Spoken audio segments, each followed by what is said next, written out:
Sometimes, we think the most remote places will bring us the peace we've been craving, but it's often in those quiet corners that secrets lie, lurking where they don't belong. Lilith, a young redhead yearning for solitude, escaped the city hustle and found refuge in a ramshackle country house. Its old wooden frame, warped beams, and dusty windows gave it a peculiar charm, as though time had forgotten it. But what Lilith didn't realize was that the house had its own history. One shadowed by something that refused to fade.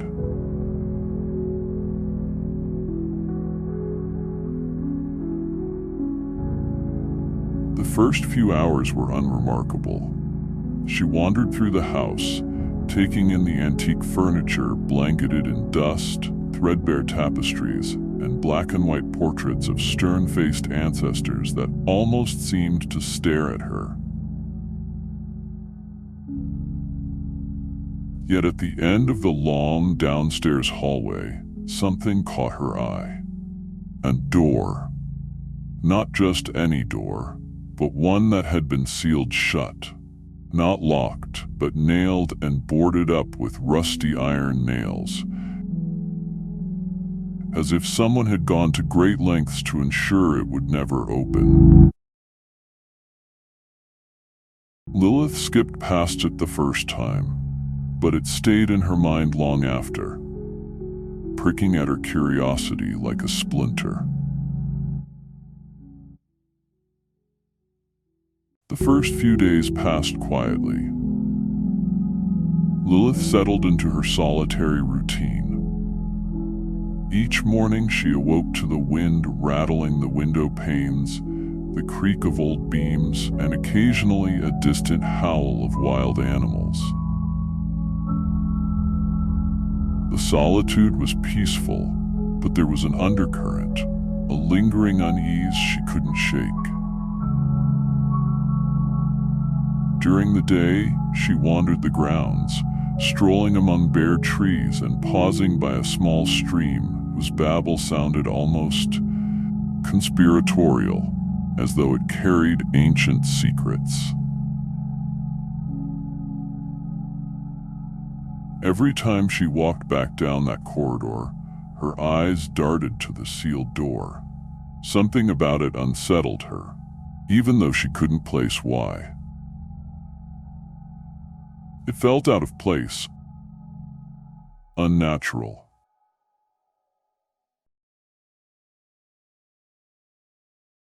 One evening, preparing for bed, she decided she had to investigate.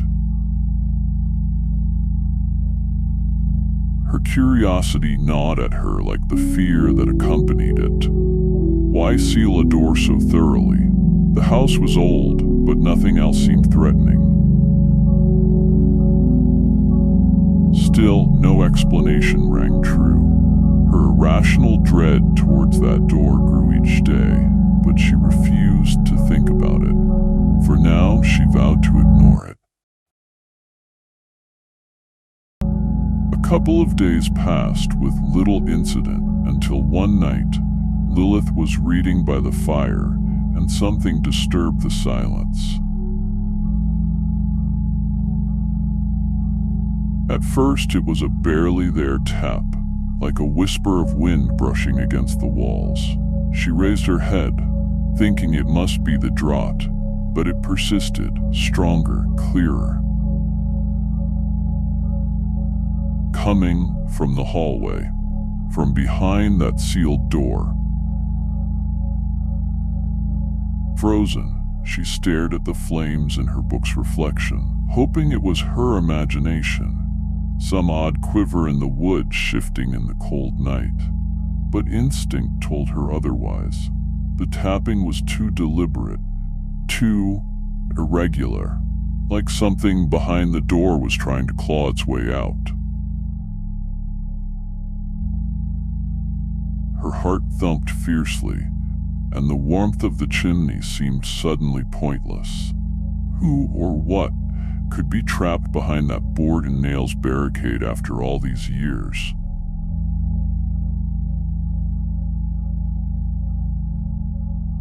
Fear surged through her, yet so did curiosity.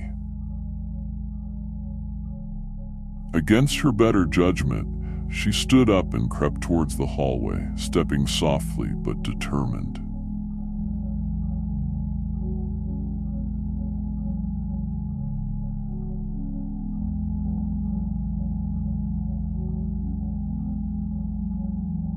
That night, Lilith barely slept. The tapping stopped, but her mind replayed it until dawn. Every time she closed her eyes, the sealed door dominated her thoughts. She nodded off fitfully, only to wake in the morning with her heart pounding. Summoning courage, she went to inspect the door. Something had changed. She noticed something the moment she stepped into the hallway. One of the planks was slightly askew, as though something had nudged it from the other side. The nails seemed loose, shifting.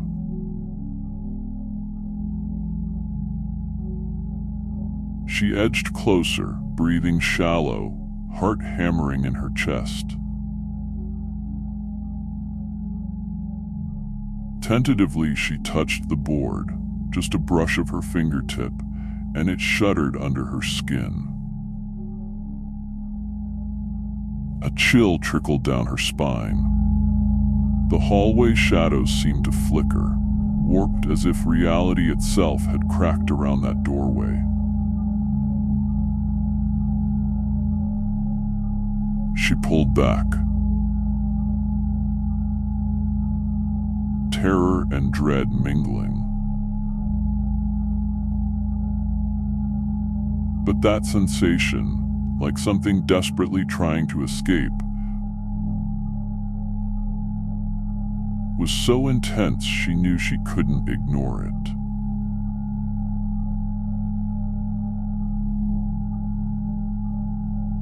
Retreating to her room, a clear thought settled in her mind.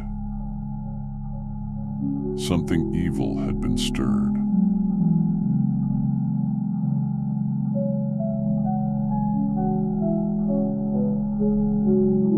The sealed door haunted her thoughts. The house felt increasingly oppressive, drenched in an almost suffocating atmosphere.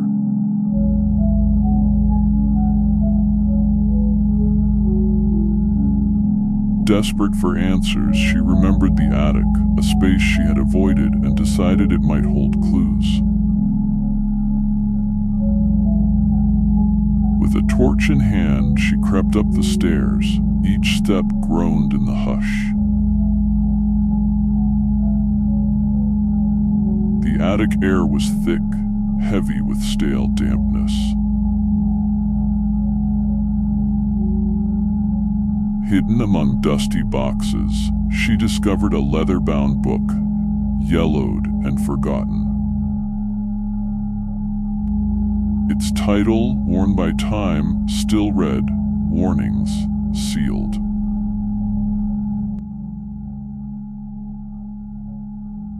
Lilith's fingers trembled as she picked it up, a cold shock jolting through her. Gently, she opened it, finding pages filled with archaic script and grotesque illustrations. The message was unmistakable. That door must never open. The book detailed ancient rituals and dire warnings. The door wasn't merely wood and nails. It contained something wicked, locked away for a reason. As she read, the attic's chill intensified, her breath visible in the torchlight.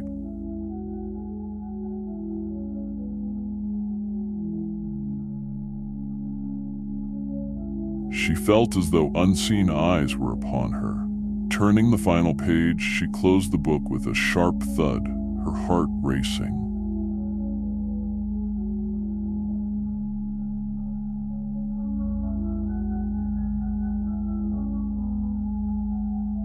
She now knew the danger wasn't averted, it was beginning, and she had no idea how to stop it.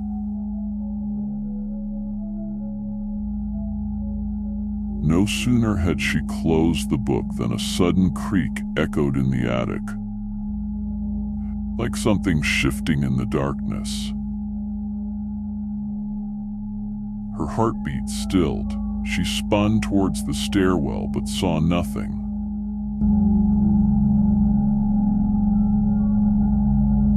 Yet the creaking grew louder, deeper, more insistent, as if someone or something was slithering just beyond her line of sight.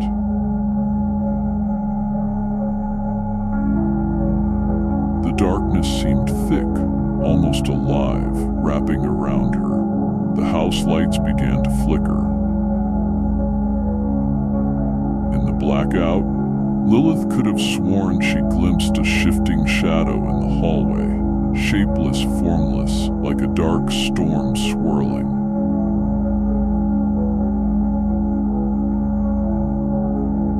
The temperature plummeted.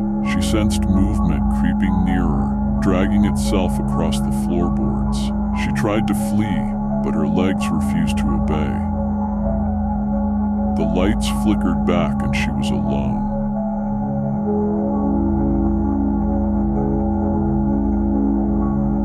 The book lay at her feet, but its words were now useless. She needed to leave today.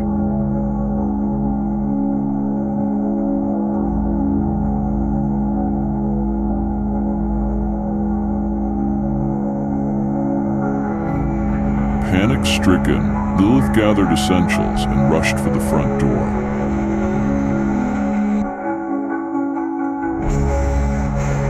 But as she reached the corridor, she stopped dead.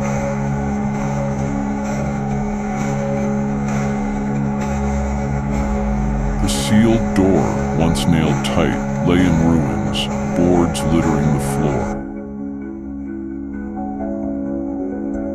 Beyond the frame yawned total darkness, as though it had swallowed every last ember of light.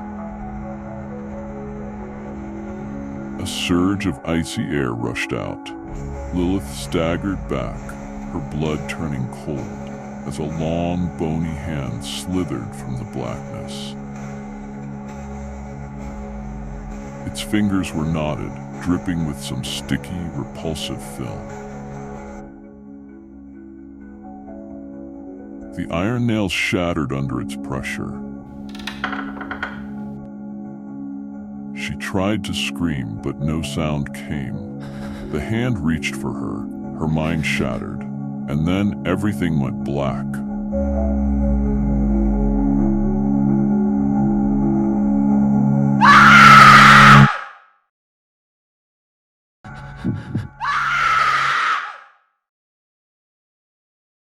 The cold wind whispered through the brittle leaves outside the village library, carrying with it a faint, uneasy murmur. Inside, Ethan Blake stood hunched over a desk cluttered with dust-covered files, flipping through them with the patience of someone long acquainted with dead ends. He was in his early 40s, with unruly black hair and the beginnings of a gray-streaked beard. Despite the wariness in his face, his dark eyes still burned with restless curiosity. Ethan wasn't just curious, he was consumed. A freelance investigator with a reputation for chasing the strange and the inexplicable, he'd spent over 10 years delving into the shadows of unresolved cases. But none had gripped him quite like the disappearance of Lilith. It had started, as these things often do, with a whisper. A half-forgotten tale passed from neighbor to neighbor about a woman who had vanished without a trace from a crumbling old house on the edge of the village. On the surface, it had all the makings of folklore. But Ethan had a knack for sniffing out what lay beneath the surface. The house, long abandoned and slowly swallowed by ivy and silence, was more than just a decaying building. It had roots that dug deep into local lore, strange sightings, unexplained deaths, odd flickers of light at odd hours. It was as if the house itself remembered, as if it mourned. Everything pointed to something older, and far darker. That afternoon, down in the library's damp and creaking basement, Ethan sat surrounded by stacks of forgotten documents. His fingers, smudged with dust and ink, finally landed on something promising: a record of ownership for the house in question. According to the yellowed pages, the original owners had been a family by the name of Aldrich. At this, Ethan allowed himself the faintest smile, one corner of his mouth curling upwards. He knew the name, and more importantly, he knew he was onto something. Something that stretched back further than anyone had dared look. Digging deeper, he came across a name that made him pause: Aurelia Aldrich. She had lived in the house sometime in the 1700s, and her story, though mostly forgotten, was chillingly familiar. Like Lilith, Aurelia had vanished. No note, no body, no explanation, just gone. What unsettled him most was the note scribbled beside her name in faded, wavering handwriting: Maldition. A single word, but heavy as a tombstone. Ethan leaned back, the hair on his arms rising. Whatever this was, it had begun long before Lilith. And it wasn't done yet. He frowned. Who was Aurelia Aldrich, and what tie did she have to Lilith? He kept searching, turning the yellowed pages with deliberate care. At last, in a brittle birth record, he found a direct link. Aurelia was a blood ancestor of Lilith. Centuries might have passed since her name last echoed in the world, but something deeper than blood still bound them. The Aldrich name wasn't just any name. It was soaked in stories of shadowed magic and rituals long buried beneath dust and denial. Ethan leaned back in the chair, his thoughts churning fast. He'd heard the whispers before, about the Aldrich line. Old, influential, cloaked in fear. People said they had dabbled in forces no sane soul would dare to touch.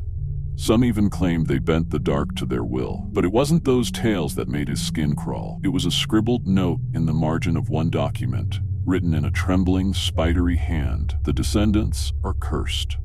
The idea clung to him like smoke. Lilith, young, bright, unaware of the blood she carried, had walked straight into a trap laid generations ago by hands no longer alive. And now, somehow, he was tangled in its center, staring down a fate twisted by legacy and lies. With a long, quiet breath, he stood. His mind was set. He needed answers, and he needed them now. He left the library with the Aldrich file tucked tightly under his arm. Night had already settled in, draping the empty streets in thick, heavy silence. Street lamps flickered above like uncertain sentinels, casting sickly pools of light as Ethan headed towards his small flat on the town's edge. The next morning, Ethan made his way to the old antique shop run by Helena Moore, a woman as strange as she was respected. Her hair was a tight cap of iron gray, and her eyes were sharp as broken glass. Everyone in town knew Helena as the local historian, but just as many whispered about her leanings toward the arcane.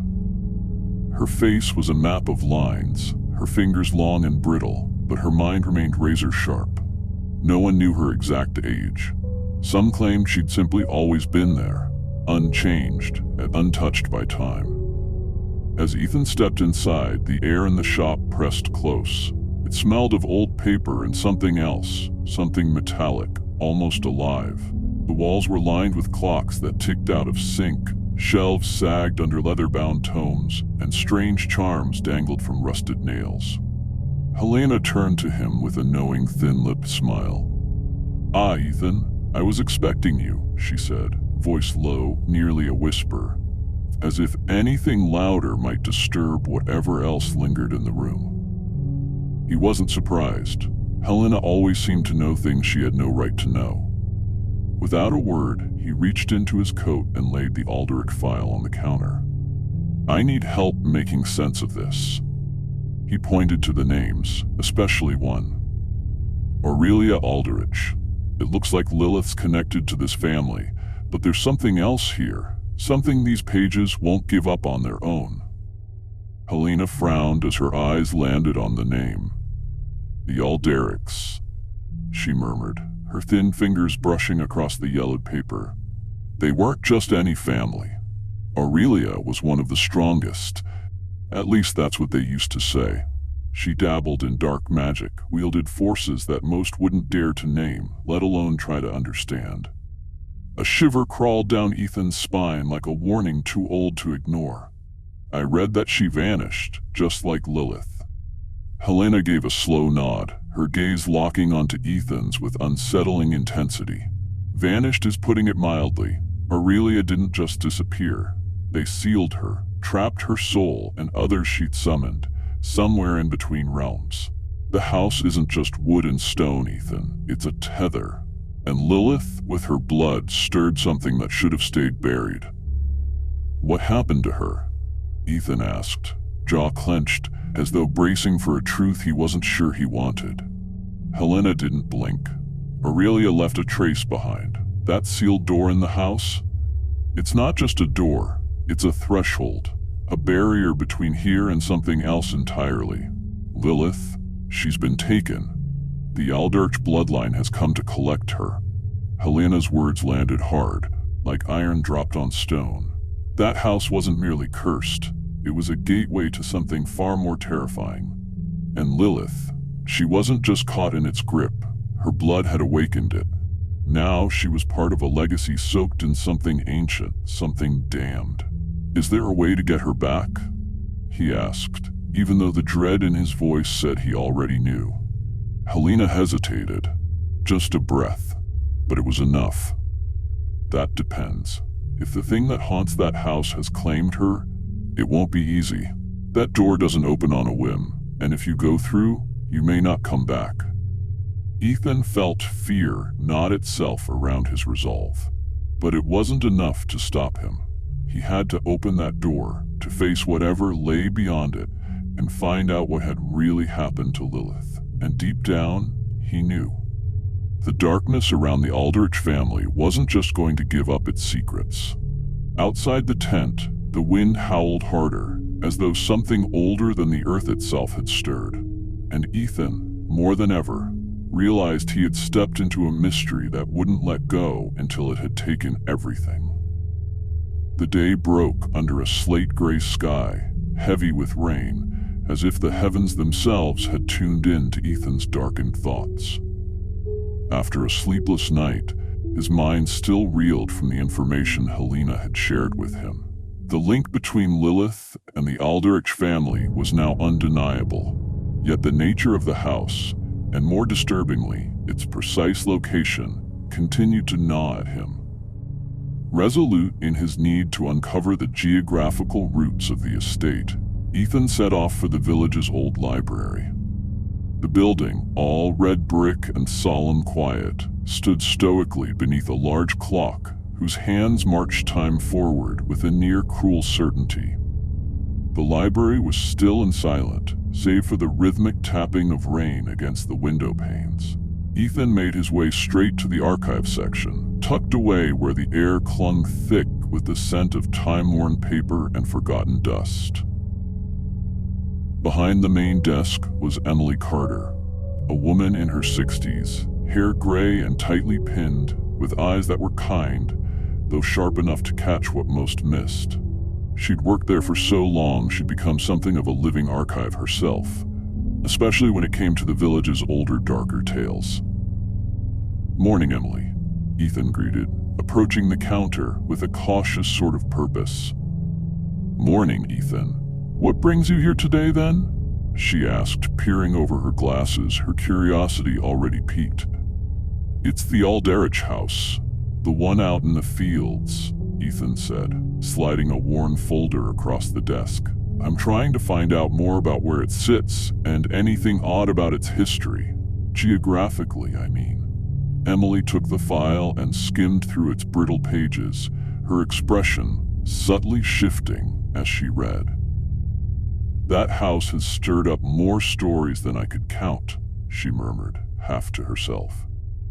"Though how much truth there is to them, well, that's another matter.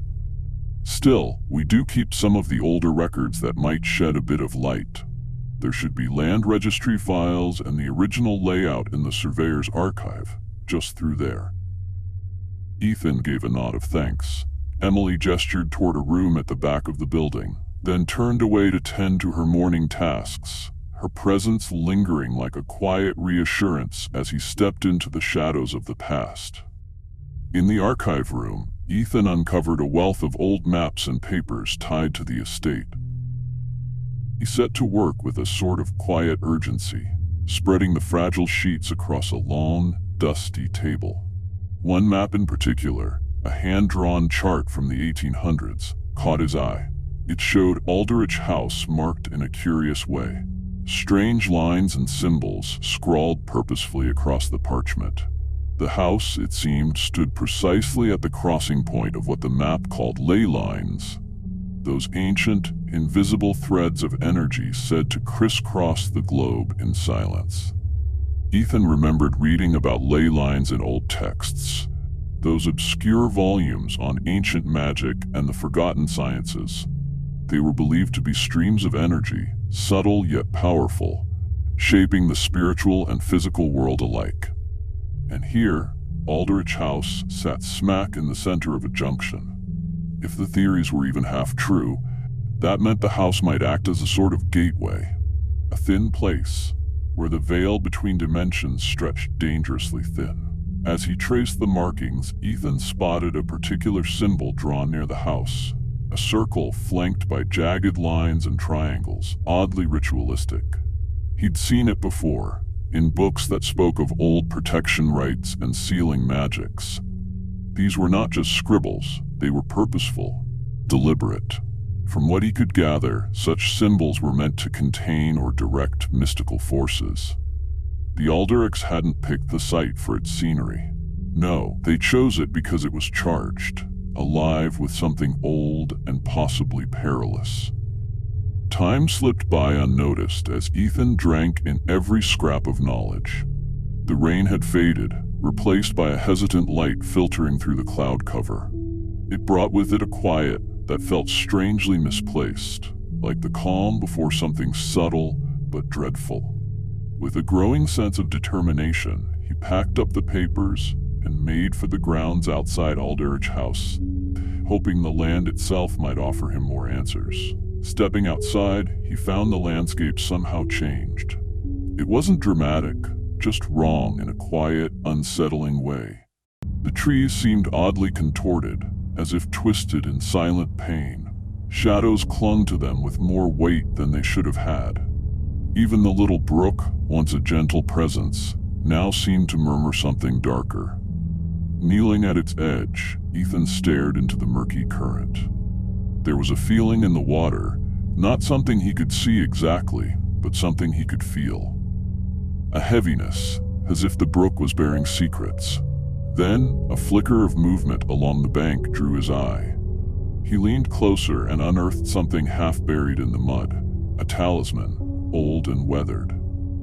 It was a pentacle, ringed with faded but still legible runes. It mirrored what he'd seen on the map. Holding it up to the light, he felt a chill crawl up his spine. It wasn't just some lost trinket. This had been placed, perhaps hidden, for a reason. "This is a sign," he muttered. "They really believed in the power of this place." Back inside, the air had grown heavier. Not colder, just more pressed in. The weight on Ethan's shoulders wasn't physical, but it was undeniable. The threads were starting to connect. The placement of the house, the symbols, the ley lines, it was no accident. The Aldrichs hadn't built a home. They'd built an anchor. Something ancient was tethered here, and it was far from benign. That sealed door, the one he dismissed before, it now loomed in his thoughts. It wasn't just a curious fixture. It was a key piece of something far bigger. The house, in its strange position, might be acting as a conduit, a channel to whatever lay beyond. And Lilith, poor Lilith, caught in the web of energy and superstition, had perhaps stumbled into something far darker than anyone knew. As dusk bled into the horizon, Ethan felt urgency claw at his chest. The rituals, the layout, the markings, there was more to uncover, and not much time. That door wasn't just symbolic. It was literal, and it was guarding something waiting. And as the final light faded and shadows overtook the land, Ethan realized he was on the edge of a discovery, one that could unmake everything he thought he knew about the world. Ethan nodded, grateful. Emily pointed him to a room at the back of the library. He turned and made his way there as she slipped away, back to her quiet duties. In the archive room, Ethan came across a wealth of maps and documents tied to the estate. He set to work with a kind of feverish focus, unrolling the old maps across a long, dust-covered table. One in particular, a map from the 19th century, caught his attention. It showed the Aldrich house, but with strange markings, lines and symbols that looked far too deliberate to be random. They soon realized that the house stood at the very intersection of what those old maps referred to as ley lines. Ancient paths of energy, thought to stretch across the globe, like veins beneath the skin of the earth. Ethan recalled reading about ley lines in old tomes of arcane lore and esoteric magic. These lines were believed to be currents of energy, invisible but powerful, capable of shaping both the physical world and the spiritual plane. And there it was, the Aldrich house, built precisely on one of those intersections. According to the theories he'd read, such a point could act as a gateway, a kind of cosmic junction, to other realms beyond normal comprehension. As he pored over the map, Ethan noticed a particular symbol etched near the house, a circle encased in triangles and jagged lines, an emblem commonly linked to rituals of protection and magical sealing. According to the texts he'd studied, such signs were meant to contain or repel mystical energies, or perhaps to guide them. It became increasingly clear that the Aldrichs hadn't chosen the location for its charm or seclusion alone. No, they had chosen it because they believed in its power, or feared it. Time slipped by unnoticed as Ethan soaked in the revelations. The rain had stopped and sunlight was beginning to pierce through the thinning clouds, casting a pale light that only made the silence more unsettling. With a mix of dread and curiosity, he decided to head out and explore the land around the Aldrich house, hoping the answers might not only lie in ink and parchment, but in the very soil beneath his feet. When he arrived, the land felt different, heavier somehow. The field that surrounded the house seemed more sinister than he remembered. Trees leaned at crooked angles, and the shadows they cast were unnaturally deep, as if resisting the daylight. Even the nearby stream, once harmless and quiet, now muttered to itself in a way that made Ethan's skin crawl. He knelt beside it, eyes fixed on the murky water. There was something in the way it moved, something wrong, as though it carried not just sediment, but a burden. Then, a flicker of movement near the bank caught his eye. Ethan leaned closer, brushing aside the wet earth. There, half buried in the mud, was what looked like an old talisman, a pentacle-shaped charm lined with faint arcane inscriptions around its edge. It was weathered, but still intact, and unmistakably similar to the symbols marked on the map. Ethan turned it over in his fingers, a cold shiver tracing his spine from neck to base. "This is a clear sign," he murmured aloud, voice barely rising over the stream. The Aldrichs truly believed in the power of this place. Back at the house, Ethan began to feel a weight gathering across his shoulders. Not physical, but oppressively real all the same. The very air seemed denser, as though something invisible was slowly closing in. The link between the house's strange location and its dark nature was becoming unmistakable. This was no ordinary structure. It wasn't just bricks and timber. It was an anchor, a tether holding something in place. Something patient, something waiting. That sealed door, which at first had seemed merely curious, now loomed in his thoughts with new meaning. The house was positioned with intent. It was a conduit, a hidden passage between this world and the unknown. And Lilith, entangled in this web of symbols and unseen forces, had been pulled into something far more terrifying than he had imagined. As the sun began to dip behind the tree line, Ethan felt a renewed urgency welling up in his chest. He needed to learn more about the rituals, the sigils, the purpose of it all. The door, the house, every last piece of it. It couldn't remain an unsolved mystery. Not now. And as darkness crept across the field, swallowing the last of the light, Ethan understood with absolute certainty. He was drawing close to something that would shatter his understanding of the world and everything he thought was real.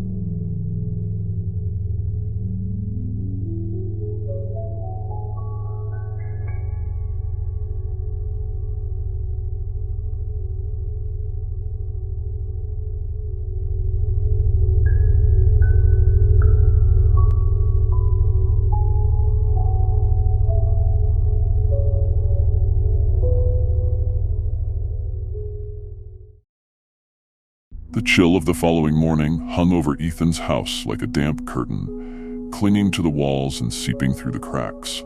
He'd spent the entire night hunched over his notes, buried deep in his research on the Aldrich house. Outside, the thick fog blanketed the fields, heavy with the weight of secrets it refused to let go. Ethan had woken with a tightness in his chest, a gnawing sense that something was coming. Something he needed to unearth if he hoped to push forward in his investigation. He dressed with quiet resolve, every movement deliberate. Today, he knew he had to dig even deeper into the Aldrich family's past. Their secrets were tangled up in the strange events that led to Lilith's disappearance, and Ethan needed answers. His search brought him to the worn gates of the old Blackwood estate, home to Jonathan Blackwood, a local historian with a taste for the arcane. Jonathan was well into his later years, with a mane of silver hair and a thick beard that gave him the air of someone who had lived through more than he ever spoke of. His eyes, deep-set and endlessly watchful, told stories of their own. Jonathan's house stood like a forgotten echo of another time. A crumbling Victorian with gardens left to grow wild and an unmistakable melancholy clinging to its walls. Ethan rang the old brass bell, and before long, a rough voice drifted out from behind the heavy door, inviting him inside. The interior was dim and cluttered, shelves bowing under the weight of crumbling books and strange relics. The scent of old paper and something faintly metallic lingered in the air. "Ah, Ethan," Jonathan greeted him, appearing from a shadowed hallway with a smile that didn't quite reach his eyes. "What brings you round, then?" His tone was friendly, but there was something behind it, a flicker of curiosity, maybe even caution. "I need to know more about the Aldrich family," Ethan replied, dropping into a worn leather chair across from the old man's desk. He laid out a series of papers, some yellowed maps and fragmented notes he'd gathered. "I've come across references to ley lines, old arcane symbols. I'm convinced there's more, much more." Jonathan leaned in, eyes scanning the documents in silence. After a moment, he exhaled slowly, settling into his chair with the sort of weight that comes from knowing too much. "The Aldrichs were never just another family," he began, pulling an aged leather-bound book off a nearby sack. "People round here used to whisper about them, say their blood ran deep with things better left buried. It wasn't just about their lineage, no, it was the rituals, the practices. Some believed their power came from a pact, a tie to forces most folks wouldn't dare name aloud." Ethan nodded, catching the gravity in Jonathan's voice. There was no mistaking the shift in tone. Something about this felt heavier, darker. "What sort of practices are we talking about?" he asked, his curiosity growing with every word, like a knot tightening in his chest. Jonathan leaned forward, his eyes catching the flicker of the lamp's light. There was a seriousness in his posture that hadn't been there before, like he was bracing himself.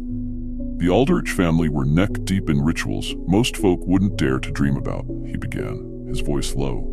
"They used the crossing points of ley lines, ancient hidden veins of power, to summon and bind entities from realms that exist far beyond ours. These weren't just ceremonies for fortune or influence. They sought power and longevity, but it came at a cost. Those rituals bound them to forces they never truly understood, forces that twisted back." He paused as though the words themselves carried weight. "They were elaborate, dangerous rites, each one a gamble with something vast and unknowable." Ethan frowned, his brow furrowing with concern. "What happened to Aurelia Aldrich then? Why did she disappear?" Jonathan held still for a beat, the silence stretching, like he was trying to choose the least terrible version of the truth. When he finally spoke, it was with a certain careful dread. "Aurelia was different, stronger than the others, but that strength came with ambition," he said slowly. "She tried to perform a ritual to open a permanent portal, a gateway to a plane no human should ever touch. That sort of thing, it goes against the very fabric of what's natural. Something went wrong, very wrong. The stories say the portal turned on her, pulled her in, trapped her in a realm of shadows and suffering, a place of unending torment. And the house, well, it became a magnet after that, a beacon for whatever darkness had been stirred. That energy never left." A chill crept up Ethan's spine. There was something disturbingly familiar in the tale of Aurelia, something that echoed too closely with what was happening to Lilith. The Aldrich house wasn't just cursed, it was holding something back, something that should never be let out. Is there a way to break that kind of spell? Ethan asked, urgency creeping into his voice. To free someone from a place like that? Jonathan's eyes met his, and there was a sadness there, maybe even guilt. Undoing a spell of that scale, he exhaled slowly. It's not easy. You'd need an understanding of the old rites, a deep one. And more than that, you'd need to be tied to the same currents of energy that created the barrier in the first place. Without that, it's nearly impossible, and even with it, the risk is. He trailed off. Let's just say you could end up in the same place, or worse. Ethan nodded again, the weight of Jonathan's words sinking into his bones. He knew time wasn't on his side, but recklessness would only make things worse. Wherever Lilith was, it wasn't a place anyone could reach without paying a price, and he needed to be ready to pay it or find another way. Armed with the information he'd just received, Ethan made up his mind to pay the Aldrich house another visit, in hopes of uncovering any further clues he might have missed before. Jonathan, ever the quiet but keen ally, handed him an old journal, worn at the edges, its spine cracked from years of use. It had belonged to an investigator who delved into the Aldrich family's past. The journal was filled with notes about strange rituals and uncanny observations regarding the house. Ethan accepted it with quiet gratitude, sensing it might contain pieces of a much larger and darker puzzle. When he reached the Aldrich house, the atmosphere struck him as even heavier than on his previous visit. It was as if the air itself pressed down on him, thick with unseen intent. Shadows stretched unnaturally across the ground, creeping like they had a will of their own. Even the wind spoke in hushes and murmurs, its whispers brushing against the walls like the breath of something ancient. Ethan made his way to the spot where he'd first discovered the talisman, hoping to find something, anything, that might shed more light on the connection between this place and the dimension Lilith was trapped in. While combing the area near the stream, his eyes caught something half buried in the earth by the bank. It was a stone altar, old, moss-covered, and nearly lost to time and undergrowth.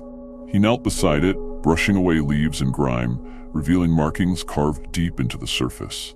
They mirrored the symbols from the ancient map, circles interlocked with triangles, sigils for protection and sealing. His fingers traced them slowly, recognizing patterns he'd only seen in theory, never in the real world.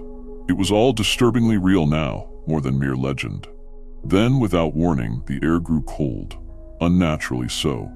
Not a chill from the breeze, but something else, something hollow and watchful. Ethan felt it, a presence. Silent, but too close. It was as though unseen eyes were fixed upon him, breathing down his neck. His instincts screamed that he'd gone far enough, that staying longer would mean crossing into something he wasn't ready for. He turned and made for his car, the sound of the forest seeming to follow him, every step echoing louder than the last. And in the back of his mind, a thought took root and refused to let go. Time was running short. The sealed door in the Aldrich house could be the key to freeing Lilith, or the trap that finally claimed them both. Rain began to fall once more, soft at first, then with a steady rhythm that soaked through his coat. Ethan paused, letting it wash over him as if to cleanse away the tension, but it only deepened his resolve. He knew now, without doubt, that he'd need to proceed with far more cunning and care. The dimension that had taken Lilith wasn't just dangerous, it was cruel, twisted, and possibly sentient in ways he didn't yet understand. Getting trapped in there alongside her was not just a risk, but a very real possibility. With the journal's contents still fresh in his thoughts, and the strange altar now marked in his memory, he realized his next steps had to be deliberate, methodical, and above all, fully aware of the horrors that might await. The storm rolling over the fields felt like a dark herald of the chaos Ethan was about to face. Thunder rumbled far off, low and constant, like some ancient beast stirring in its sleep. The wind howled with a ferocity that almost pressed against the skin, as if the very world was bracing for what was coming. Ethan stepped into the Aldrich house, the old journal clenched in one hand, heart pounding like a warning drum. Every footstep echoed with weight, dragging him closer to a moment that felt fated, heavy, as if time itself held its breath for what was next. The house, with its peeling walls and groaning floorboards, looked less like a home and more like the shell of something long dead. Inside, a heavy gloom lingered, thick and unmoving, and the cold in the air was the kind that worked its way into your bones and stayed there. Ethan flicked on a torch, its faint beam casting uneasy light across the room. The shadows it threw were restless things, shapes that twitched and stretched as if they had minds of their own. Grotesque forms writhed across the damp walls, twisting in silence to the rhythm of the wind that whispered through the cracks. Ethan made his way to the stone altar in the middle of the field, a place that seemed, according to the journal, to sit right at the center of a web of ley lines, those veins of mystical energy whispered about in old books. He laid the journal down on a dust-covered table, its surface rough and cold beneath his hands, and began laying out the items for the ritual. Sticks of incense, black candles, and a strange collection of ancient objects he'd uncovered inside the house. With each piece he placed, the air around him seemed to grow heavier, thicker, as though something unseen had stirred, and now watched, silent and unblinking, from just beyond the edges of his vision. The stone altar itself was old, older than memory, and worn by the long passage of time, but its purpose remained clear, carved into its surface like an echo that refused to fade. Ethan knelt and began to draw the arcane symbols on the earth, his hand steady as he used the fine golden powder he'd found tucked away in the attic. The markings grew complex and layered, curling into one another like vines. They formed a strange design that almost seemed to breathe, alive somehow, humming softly with a darkness that hovered just out of reach, almost touchable in its presence. As the preparations deepened, an unsettling feeling took hold of Ethan's chest, coiling slowly like a snake beneath his ribs. The darkness that covered the field seemed to twitch and shift, as if it were something living, reacting to his presence. And the wind, it howled now, not like a storm, but like something wild and wounded, growing more agitated with every step he took. The very air was saturated with something tense, something waiting. It was as if the house itself, and everything around it, held its breath. Ethan lit the black candles and the incense, watching the thick smoke rise in slow, heavy spirals. It didn't drift. It poured upward like something pulled by invisible strings, mingling with the night in a way that blurred the lines between shadow and flame. The symbols on the ground began to glow faintly, not bright, but enough to cast a cold, unnatural light that flickered across the stones like restless ghosts. Every mark had been placed with intention, and together they formed a strange, interconnected web of light and darkness. All of it circling the altar like a snare. Then he began to speak, his voice shaky but holding on to purpose. The invocations from the journal slipped past his lips in an old, forgotten tongue, each syllable soaked in reverence and fear. He kept his tone low, almost a whisper, as if raising it might awaken something better left sleeping. As the words spilled into the night, the temperature dropped sharply, a sudden chill seeping into his bones. The wind surged again, violent now, dragging the smoke into whirling shapes that danced madly around the altar, twisting as if they, too, were part of the ritual. With each line he spoke, the earth beneath him began to tremble, just faintly at first, then with a deeper hum that pulsed in the soles of his feet and echoed in his chest. The symbols on the ground brightened, flickering like candle flames in the storm, pale and unsteady. That hum grew into a low, throbbing resonance, vibrating in his bones like the sound of something vast stirring beneath the surface. The very air throbbed with a heavy, malevolent charge, thick and pressing, like the thin membrane between worlds was bending, and something behind it had begun to push. The ground began to tremble, a low, grinding sound rising from beneath, and then, slowly, like a wound splitting open, a dark fissure tore through the center of the altar. It widened, inch by inch, unveiling a twisted, shadow-choked passage that seemed to descend endlessly into the earth. into something far beyond the reach of light. The glow of the candles and the shimmer of the etched symbols didn't stand a chance. They were swallowed by the creeping blackness, smothered until Ethan and the altar were left shrouded in a heavy, almost choking gloom. The thing within the portal grew stronger. He could feel it. Ethan felt a cold, malevolent force begin to press outward, as if it were testing the edges of its prison.